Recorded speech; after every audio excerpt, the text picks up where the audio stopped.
New developments amid the controversy over Donald Trump Jr.'s meeting with a Russian lawyer during the presidential campaign. The top Democrat on the Senate Judiciary Committee, Dianne Feinstein, says special counsel Robert Mueller has given the all clear for the president's son and former campaign manager Paul Manafort to testify in an open session.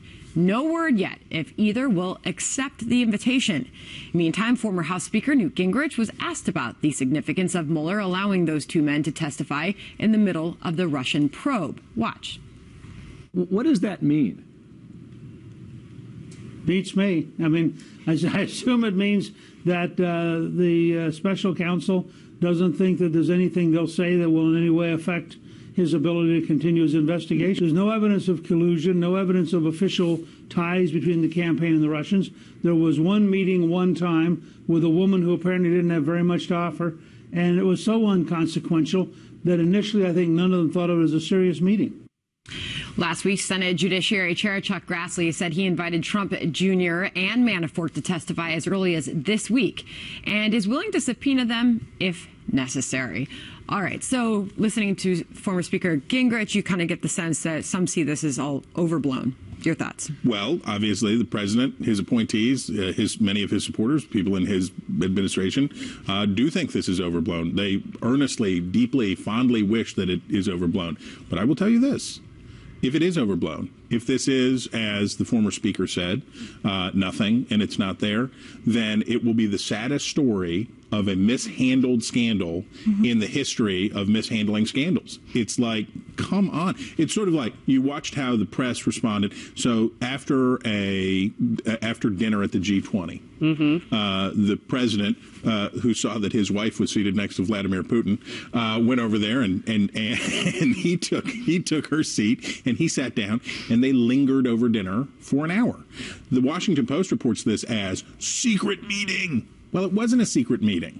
It wasn't a secret meeting. It was a lengthy lingering over dinner together in a public place. But the question for the White House is, why not let that be known so that it doesn't get found out later? Isn't the concern, though, that they didn't use an American translator, that they used a Russian translator? They did it wrong. That's the sticking point everyone is caught on right now. They did it wrong. All right, so but what about Don Jr. and Paul Manafort? All clear to publicly testify. Where does that go, Jillian?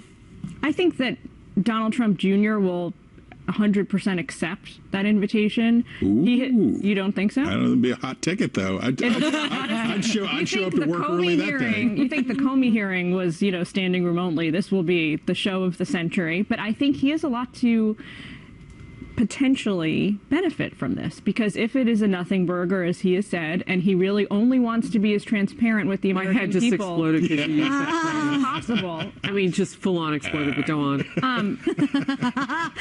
It's not my phrase, as you well know. I'm just saying. Anyway, go on. But I think Manafort is a whole other kettle of fish, a lot more complicated, because he's the subject of multiple ongoing investigations, and anything he says publicly and anything he says to the Congress can and will be used against him in the other investigations. So that's a little more. I don't know if I would accept. I did evade Sanders' question. Not on the record now. I did, but Jillian's 100% right, which is if you're Mueller, you say to Manafort, "Go ahead, comrade, testify away. Tell them whatever you want to say." And I'll just go on, because he ain't getting no immunity. He is the GOAT in this thing. I would say if we could just toggle back to where we were at the dinner conversation. Democrats have just got to be jealous over this. They're just because, they sat and lingered over dinner.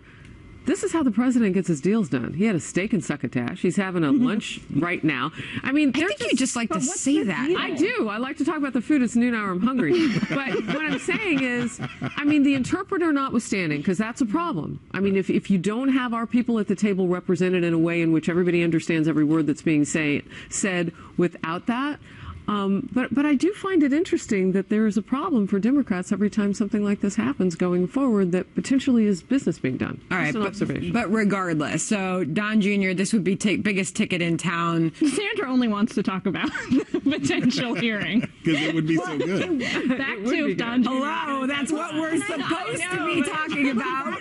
Back Not dinner with the Putins. I will say, we talked about this on the couch last week, that I have never in my life seen a worse communications team for a political family in my life. The cover of People magazine, the Bible of America, as I like to call it, because everybody reads People magazine, is a cover story about Don Jr. saying he can't wait for the 4 years in office to be over. There are communications people, I know people who work at People magazine myself, they could have helped him with these optics that are going on. It's not a good look for the White House if it looks like the first son is just hating this left and right, that he was, coerced into this meeting. Who's the real victim here? Who's the real victim here as well.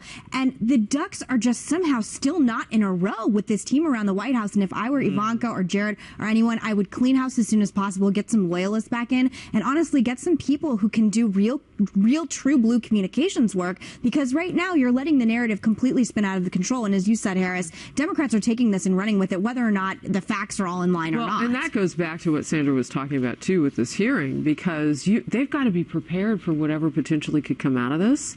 Right? They probably want to get the narrative going in. They want to own that with their communications people. It'll be interesting to see if that actually happens. Part of the problem is that everyone's hiring their own PR and communications people at the White House and lawyers. Maybe that's part of why the message isn't